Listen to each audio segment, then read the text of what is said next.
Since the beginning of recorded history, the human race has been at war. First with members of their own family, then their fellow countrymen, and finally nations at large. Yet perhaps the starting ground for all these conflicts lays somewhere deeper, within the very character of the human condition, in the dark, untouchable crevices of the human heart. It is said that the first iniquity of free will began even before the maiden pilgrimage from the embryo, preceding the very creation of the earth itself, in the forelife of souls in the heavenly realms. The dawn of warfare, some believe, was initiated by a fallen angel whose trespass against God was pride. In ancient Babylonia, in an age so long ago that the exact millennium remains in question, the Tower of Babel began construction. It was to be the single greatest achievement of the human race. A tower so tall that its summit would reach the heavens, and by it prove to the world that their race was superior. It would be God's irony that it would never be finished. Time passed, nations fell, a machine age emerged, and once again the ingenuity of the species which held dominion over all others unveiled what was at the time the most monumental accomplishment ever imagined, the largest machine yet constructed. An automation so mammoth and so revered, even before its first demonstration, that its only befitting name was Titanic. On April 10th, 1912, it set sail. It was boasted to be the ship that God himself could not sink. It would be God's irony that the very element that was meant to keep it afloat would cause it to sink. Water, frozen water, in the form of an iceberg. Not even one voyage did it complete. And then the next age embarked into the annals of human history, perhaps the last age, the space age. Competition for victor was unparalleled. Powerful nations spent billions in unabashed rivalry to outdo the other. The Soviet Union launched the first orbiting satellite, the first animal, the first man. They had logged 500% more hours in space than the United States. And in June of 1969, they launched an unmanned probe to the moon to retrieve the first soil sample from another world, just 1 month before Apollo 11. That's how close the race was. Had their unmanned probe not crash-landed into the lunar surface, the first moon rock brought back to Earth would have been by the Soviet Union. Richard Nixon, president at the time, had this to say about the latest work of the human hand. It is the greatest week since creation, the greatest event since the laying of the foundation of the seas, since the origin of the universe itself, since the design and formation of the delicate human eye through which all these things are perceived, was a flying machine with its 2 passengers landing on its closest celestial neighbor and returning from where it came. Perhaps again, God's irony lies somewhere within this great boast of humankind. The building of the tallest tower for the sole purpose of standing out among the races was never finished. The machine that was so great that it was said to be untouchable by even God never completed its first voyage. And finally, the crowning achievement of humankind, the greatest boast of the species, the event in human history most associated with pride in our own accomplishments, landing on the moon. 20 years later, and years behind schedule, the same space program couldn't put into Earth orbit a telescope with a lens that focused. And yet 2 decades earlier, a mission 100 times more complicated worked on its first occasion. With close scrutiny of the motives of the zealous Nixon administration, a critical examination of the entirely government-controlled press coverage, and newly discovered footage of the crew of Apollo 11 staging part of their mission, we wish to detail what may come to be the greatest government conspiracy of all time. A funny thing happened on the way to the moon.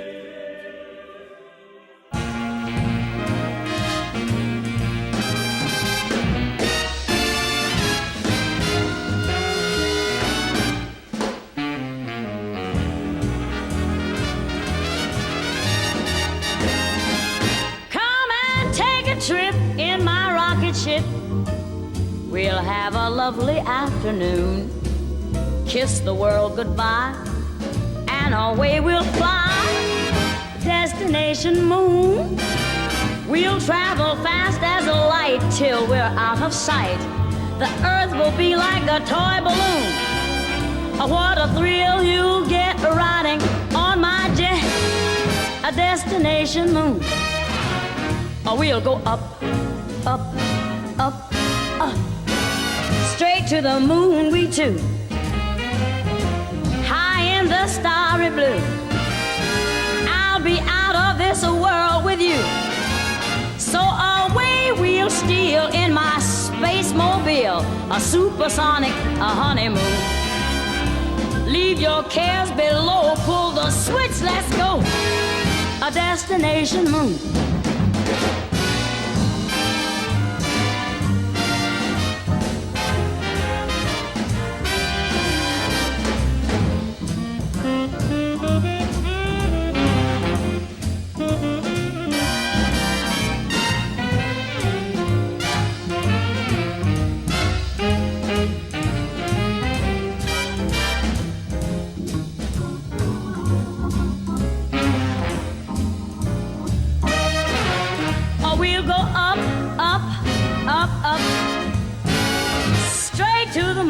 Too.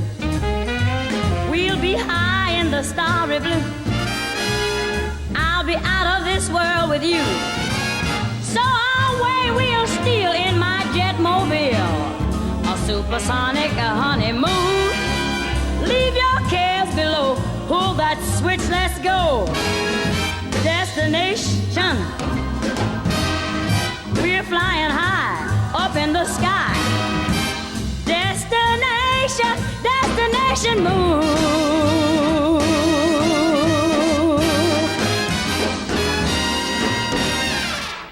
Dr. von Braun, how would you say we stand in relation to the Russians, and do you think we can ever catch up?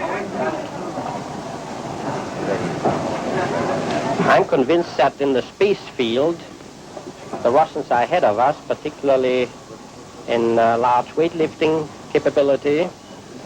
And that at the moment, the problem is not so much to catch up, but first build up the working speed that they have already demonstrated. After we are running as fast as they do, there's still a considerable gap to close, and only the future will tell whether we'll manage to close that gap. We cannot and will not ever get into this race as we should, so long as all of our objectives are short-term objectives. We've got to have no finite end to our objectives. The end of our objectives should be as far as we can see at any given time. But right now, we need a 10 to 12-year program that has as its ultimate goal the manned domination of space. And if we don't, we're going to be in trouble. I believe that this nation should commit itself to achieving the goal before this decade is out of landing a man on the moon and returning him safely to the earth. We must assure our preeminence in the peaceful exploration of outer space, focusing on an expedition to the moon in this decade. T-minus 60 seconds and counting. We passed T-minus 60. 55 seconds and counting. Neil Armstrong reported back when he received the good wishes. Thank you very much. We know it will be a good flight. Good luck and Godspeed. 40 seconds away from the Apollo 11 liftoff. All the second stage tanks now pressurized. 35 seconds and counting. We are still go with Apollo 11. 30 seconds and counting. Astronauts report it feels good. T-minus 25 seconds. 20 seconds and counting. T-minus 15 seconds. Guidance is internal. 12, 11, 10, 9. Ignition sequence start. 6.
Unbeknownst to the citizenry, high above the Earth, beginning at an altitude of 1,000 miles and extending an additional 25,000 miles, lay lethal bands of radiation called the Van Allen radiation belts.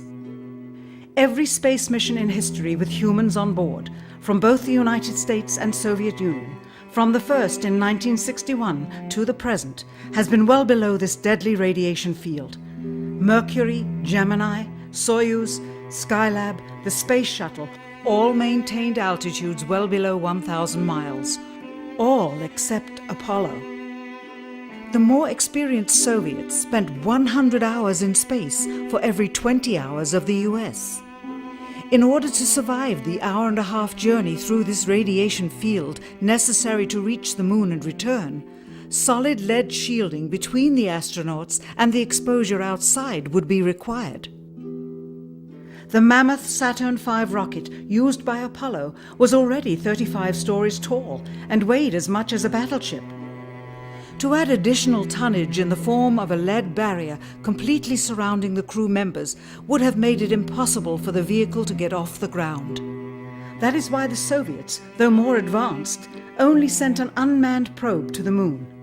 The Apollo spacecraft's narrowest shielding was less than 1/8 of an inch of light aluminum.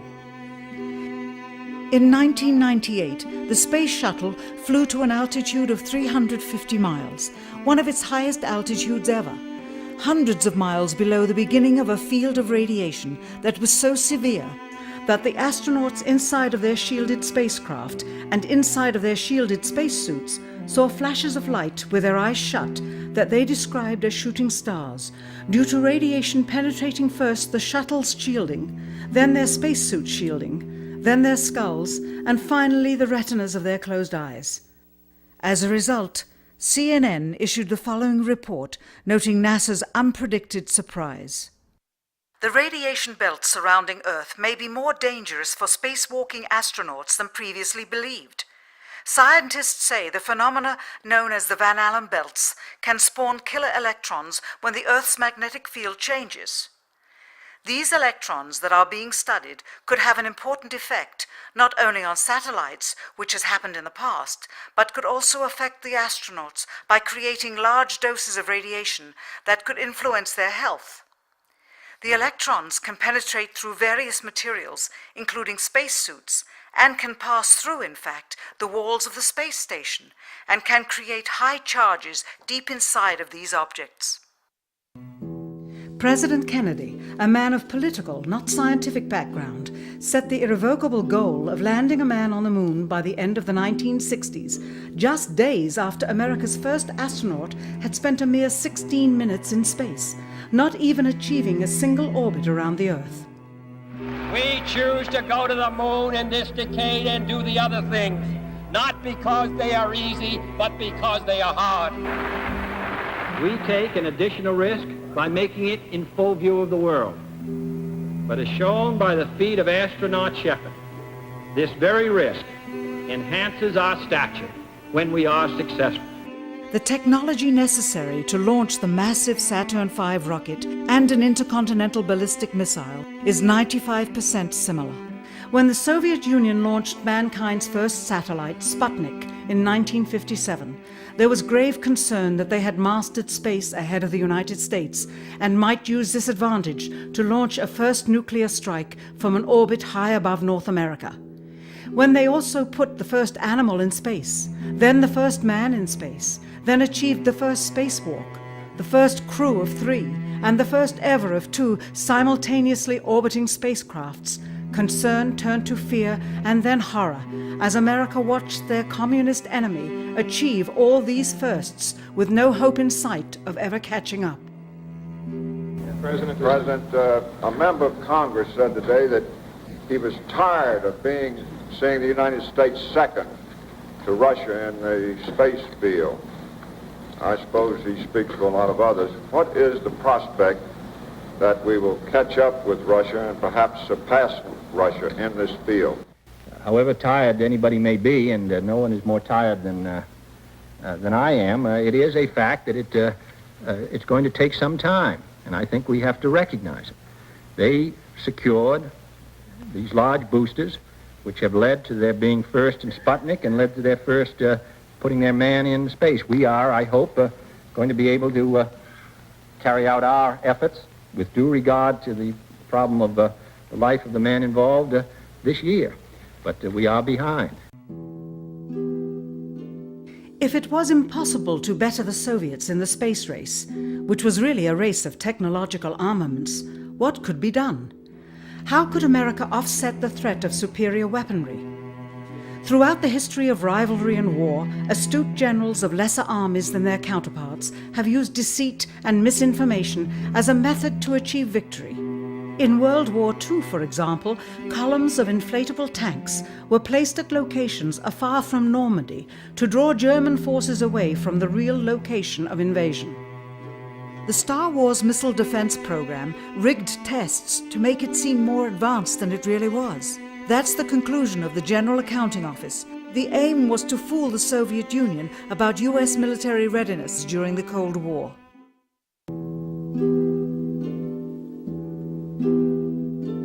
Certainly, it was not possible to fool just the Soviets about US strategic capability in the 1960s, while somehow informing 200 million Americans of the truth secretly. In order for them to believe the United States had the capability to go to the moon, everyone would have to believe it. Furthermore, the pride of a nation was at stake, and the goal of a martyr, not to mention the growing unrest domestically of a government throwing tens of thousands of lives away in a foreign war riddled with contradiction and ambiguity. In addition, the Apollo program had already spent billions of dollars. If it failed to achieve its goal with such an investment, it would indeed be a large and bitter pill for the taxpayers to swallow. The cost of the program, whose sole goal was to be the first to plant a flag on the lifeless rock just outside the Earth, if adjusted for inflation to the 21st century, was $135 billion. With a profit margin of just 7%, this would be equal to over $9 billion profit going to the privileged contractors chosen by their friends at NASA. If the machinery was in fact only achieving Earth orbit, as other earlier missions had already done, then the completion and functionality of the other components would not have been as important, and even more profit would have been made. $135 billion could feed 2 million people for their entire lives. It could also buy 2 million two-bedroom houses. Yet how could such an undertaking be kept secret, and for such a long time? To the latter, one needs only to remember that an unsolved riddle, 6 years older, the assassination of President Kennedy, still daunts the minds of the vast majority of Americans. As a parent of a conspiracy, as his assassin being assassinated himself, the truth of the matter has still escaped history. In keeping a secret of the magnitude of the Apollo missions being fraudulently created, one turns to the Manhattan Project for comparison. Surreptitiously building the first nuclear bomb during the early to mid-1940s involved 129,500 people over a 3-year period. Yet the secret did not get out. A quarter century later, the art and technology of espionage inevitably improved, narrowing dramatically the number of players in the know of a large clandestine operation. Just 1 year before the first mission to the moon, NASA launched the Tetra satellite, specifically designed to simulate flight data coming from the moon, so that the ground crews could rehearse the landing, much as the astronauts did in their own simulations.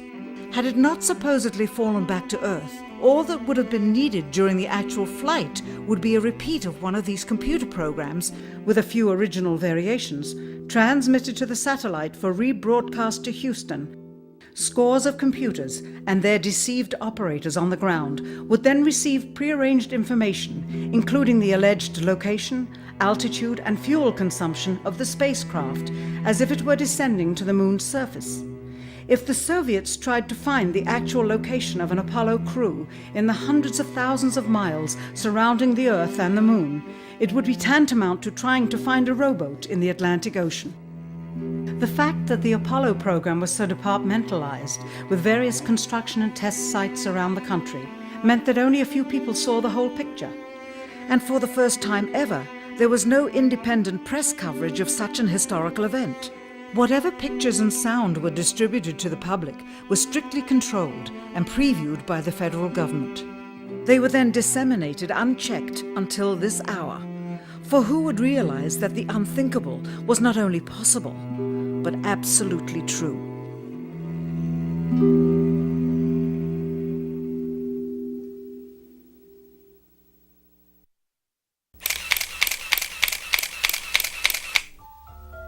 And what of the photographs? What do they tell us? On 3 separate occasions, our office asked NASA's Public Relations Department for every single picture of an astronaut on the surface of the Moon, just during the maiden voyage of Apollo 11. Many duplicates were sent. In all, fewer than 20 pictures were found, including first-hand investigation on site at the agency's vaulted archives. Quite surprising, considering the historical significance of the event. These very photographs are the same ones circulated year after year on anniversary commemorations. It is estimated that in just the first 60 minutes on the Moon, motivated by the tenuous nature of the circumstances, many more exposures could have been expediently taken. Also surprising is the scarcity of photographs of the mission's chief pioneer, Neil Armstrong. The greatest achievement in human history, and of the man whose first step echoed around the world, dawning a new age of scientific enlightenment, there is only one full-body picture of him on the Moon, besides this ghostly reflection. This one, taken by an automatic camera mounted on the side of the lunar module. Perhaps he feared liability should the whole conundrum later become unraveled. Perhaps he has forgotten that he attested to the authenticity of the event with his signature on this plaque engraved by the federal government. In fact, in the more than 30 years since the event, aside from NASA's initial press conference and the occasional brief anniversary remarks where few questions were permitted, he has never given one on-camera interview to anyone, ever. From an analytical standpoint, photographic anomalies have to be sought out with an understanding of lighting and shadows. The most straightforward is simple. When objects are lit solely by the sun, as all the scenes on the Moon were said to be, after all, lighting equipment was not only impractical, it was unnecessary in bright sunlight, then all shadows, regardless of the landscape, will run parallel with one another and never intersect, as shown by this example. In these seldom-seen photographs, obtained from a rarely used auxiliary NASA archival site, it is clear that these scenes were lit with artificial light. These shadows, which are cast at different angles, are evidence that a second light source is being used. In addition, the sun would not cause an isolated hotspot like this, only an artificial light would. Again, intersecting shadows and another hotspot. And again. And again. It is simply impossible for this picture to have been taken with sunlight on the Moon.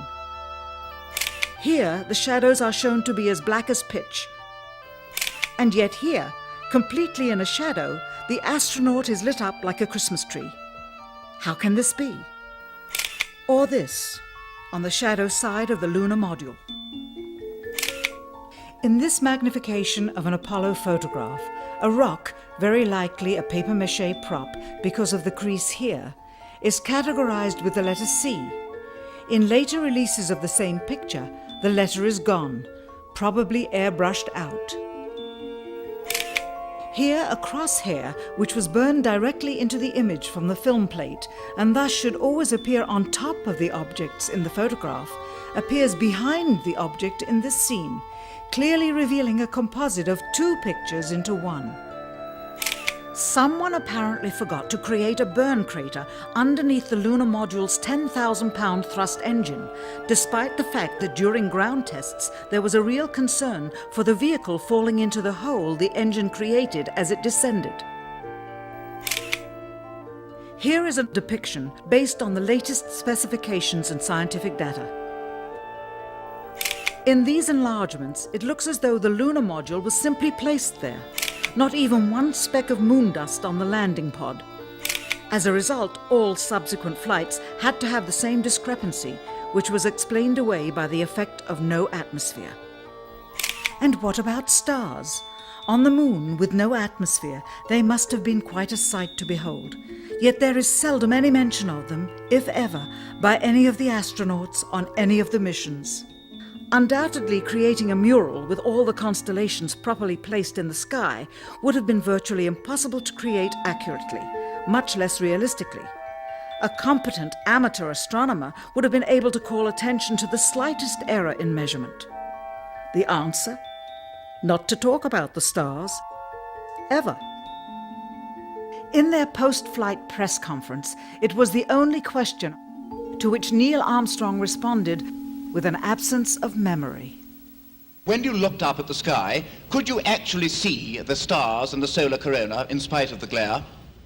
We were never able to see stars from the lunar surface or on the daylight side of the moon by eye without looking through the optics. I don't recall during the period of time that we were photographing the solar corona what stars we could see. I don't remember seeing any. Years later, though, Michael Collins would remember seeing the elusive stars and wrote about them in Expeditions to the Moon. It seems his memory improved the older he got. Why don't stars appear in any of the photographs? Simply because the proper, mostly closed exposure setting for the camera's iris, set that way to compensate for the bright sunlight on the moon's surface, completely diminished the faintness of relatively distant specks of diminutive light. This answer is true. It does not, however, explain why they never took any pictures of the stars by themselves, with an exposure setting perfect for them. While they took 3 automobiles to the moon, they never took a photographic telescope. Had they done so, they would have been able to see farther into the universe than had ever before been realized. If they had taken a telescope and were not actually on the moon, they would have had to concoct undiscovered galaxies that might one day prove to be non-existent. The cost of the 3 moon rovers in 21st century currency? Nearly $60 million each, though they had fewer parts than a Jeep. Where was all this money going? Then there's the flag, blowing in the wind, at least twice, on the atmosphereless moon. We can only guess that most of the missions were staged inside for fear of possible aerial or satellite reconnaissance from an unfriendly nation. The backpacks, designed for 1/6 gravity, must have had the cooling systems removed to allow for movement without falling over. With very near and hot studio lighting, that left one hot astronaut inside. Assuming that it was the astronauts inside, after all, their faces were always covered. The necessary mammoth amounts of air conditioning were probably responsible for the air current. Here the editor cuts to a still shot of the flag, just as the effect becomes noticeable. Here it is unchecked. This rare clip, attained decades ago, was never re-released with the inevitable increase in experience and scrutiny. To demonstrate 1/6 gravity, a bouncy, floaty feel to the astronauts' movements would be similarly achieved with relative simplicity. Slow motion. You are viewing the scenes as they aired more than 30 years ago. Now let's look at them with the speed doubled. It becomes discernible that they are, in fact, in Earth's gravity, and are no more leaving the ground than they would on Earth. It is clear from these rarely seen color television pictures that the crew of Apollo 11 brought a high-resolution color video camera with them on their mission, yet the only pictures broadcast live from the moon's surface were these from a low-definition black and white camera. In fact, the networks complained because in addition to this, they were forced to shoot the images, second generation, off of a projection TV of the technology of 30 years ago, and were not even allowed to take a direct feed, which further degraded the quality and clarity of the images. Perhaps this was precisely what NASA and the federal government had in mind. After all, it was a first, regardless of where they were. Better to open up their debut mission with fuzzy pictures and numerous blackouts, rather than show too much revealing detail of a false scene that was yet unproven. And finally, the element that seals their fate. Of all the footage of Apollo 11 requested from NASA over a 5-year period, one gem was discovered just before the completion of this documentary. An old reel received by mistake. It contains the raw or unedited footage of the crew of Apollo 11, Michael Collins, Edwin Aldrin Jr., and Neil Armstrong, staging part of their mission for nearly an hour in living color, with exceptionally clear behind-the-scenes audio of conversations discussing the techniques used to achieve a disingenuous picture depicting the Earth at a distance, in order to falsely demonstrate their far journey from it and their ability to survive passing through the Van Allen radiation belts. It cannot be misconstrued that this staging was done for some other reason prior to the mission, for the reel itself is slated and dated July 18th, 19th, and 20th, 1969, the very days of the mission when they were said to be approaching and achieving lunar orbit. Furthermore, it is apparent they are in genuine zero gravity aboard the actual spacecraft, necessary to convince the mass media of their authenticity, just not any further than Earth orbit, as you will see. In this never-before-seen or heard footage, not only is the radio conversation between the astronauts and Houston Control audible, there is a secondary, private conversation taking place between the crew and a third confidential party, prompting the astronauts with what to say, when to speak, and how to effectively manipulate the camera to achieve the desired misleading effect. NASA claims that the Houston transmissions were the only ones taking place with the astronauts. Listen now as Houston Control initiates a conversation with the crew, only to find them too preoccupied with the behind-the-scenes trickery to respond. Moments pass and the oversight is picked up on by the clandestine third party, who quickly prompts them with talk. Immediately, Neil Armstrong speaks. Hello, Apollo 11. Houston, Goldstone says that the TV looks great. Over.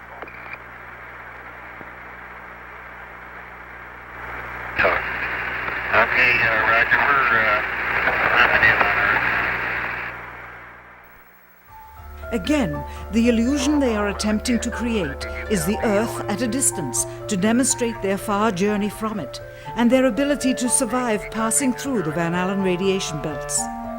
Understand, too, that only about 20 seconds of this raw footage was ever broadcast to the public, and these conversations discussing their deception were believed to be private. Until now. Here they discuss that these television transmissions were in fact not broadcast live as everyone believed.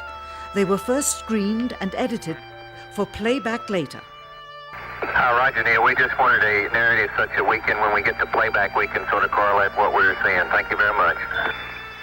Here they discuss the fact that they have turned out the lights and have blocked out sunlight from entering the spacecraft through the other windows, as to not cause any reflected light to fall onto the spacecraft's wall in the foreground. Okay, very good. Well, we shut out the sun coming in some of the other windows into the spacecraft, so it's looking through the number one window, and there isn't any reflected light.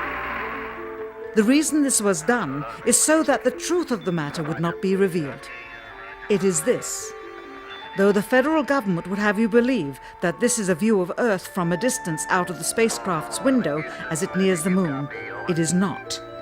What they have ingeniously done is placed the camera at the back of the spacecraft and centered the lens on a circular window in the foreground, outside of which it is completely filled with the Earth in low orbit. The circumference of the window then appears to be the diameter of the Earth at a distance, with the darkened walls of the spacecraft appearing to be the blackness of space around it. That is why they wanted the interior dark and blocked out the sun from entering through the other windows. Here you can see the extruded window, probably 2 inches thick at the bottom. This is because the Earth's shine is coming in at a downward angle. It also causes the Earth to appear to be an irregularly shaped circle, for you are seeing the outside of the window at the bottom and the inside of the window at the top, which together form 2 different sized halves of a circle. Subsequently, this take was never used. As they perfected the shot, a crescent-shaped piece of black material was inset slightly into the window to create the illusion of the Earth's terminator line dividing night and day. It is uncannily convincing. During this segment, intended to be edited and played back later for the worldwide television audience, dated July 18, 1969, Neil Armstrong condemns himself as he states that he is 130,000 miles out, or halfway to the moon, as the NASA flight log also states on this date, when he is in reality in low Earth orbit of a few hundred miles. Roger, Houston, Apollo 11. Calling in from about 130,000 miles out. Here, during another segment, also intended to air after review, Neil Armstrong falsely explains to the viewers how the shot is attained by putting the camera's lens to the window's glass, as it would have to be if they were the claimed distance away from the Earth. We only have one window that has a view of the Earth, and it's filled up with a TV camera. If the window was completely filled up with a TV camera, as he stated, then an astronaut's arm would not be able to get between the camera and the window, as it obviously does here in this outtake. South America becomes invisible just off beyond the Terminator or inside the shadow. You can also notice how the astronaut operating the camera reacted to the mistake by attempting to pan away from it. Blue cast. See white bands of major cloud formations across the Earth. This is a segment that they believed wasn't even being recorded, much less suitable for broadcast, for the lens was being zoomed out and the scene was being changed to that of an interior of the astronauts at work, and apparently the stop button popped back up on the recorder without notice. Here is the diffused work light that they used to see camera controls, but not throw light onto the spacecraft's wall. Here they remove part of the crescent insert.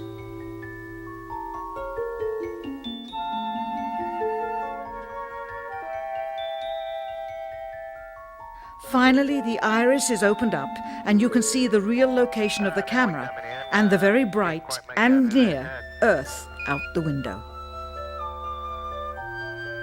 Here is the slate for the 19th of July, and the same shot of trickery on the 19th of July, and then the 20th, and the same misleading shot on the 20th. Later that evening, they were said to be walking on the moon. How can this be when they were in Earth orbit only 9 hours earlier, and the moon is some 3 days' journey away? Furthermore, if they genuinely went to the moon, why would they be faking any part of it?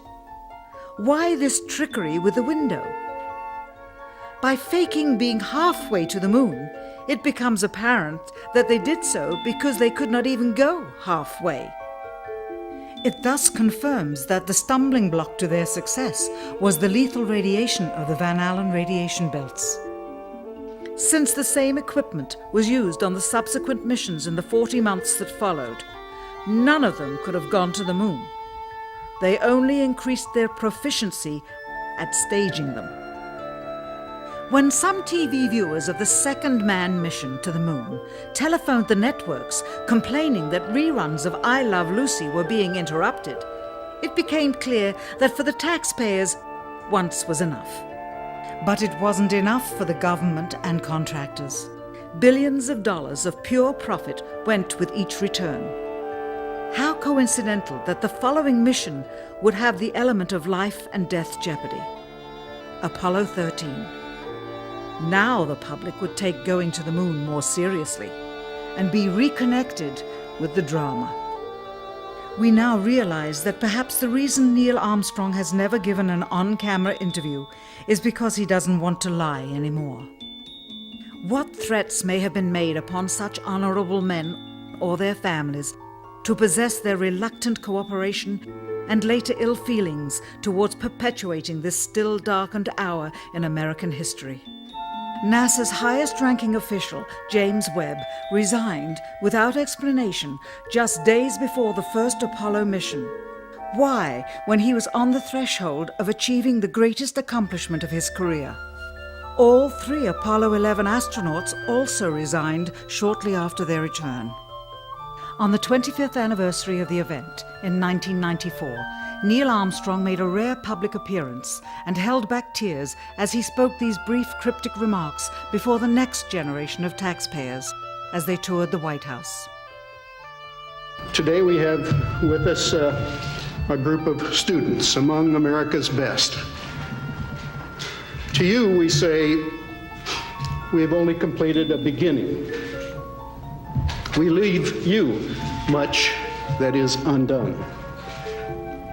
There are great ideas undiscovered, breakthroughs available to those who can remove one of truth's protective layers.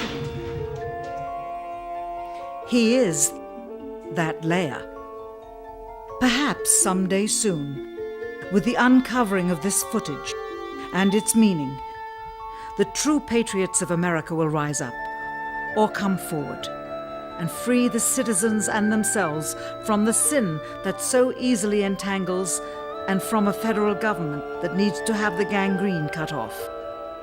Even if the government's destruction would come from the truth, then it is not worthy to stand, and its betterment would inevitably follow. All of us are mortal. All of us will die. Perhaps the seeking of a clear conscience before that hour will motivate the truth into the light. Perhaps as citizens we should offer amnesty for this and other crimes of history, for facts from those involved before the truth perishes with them.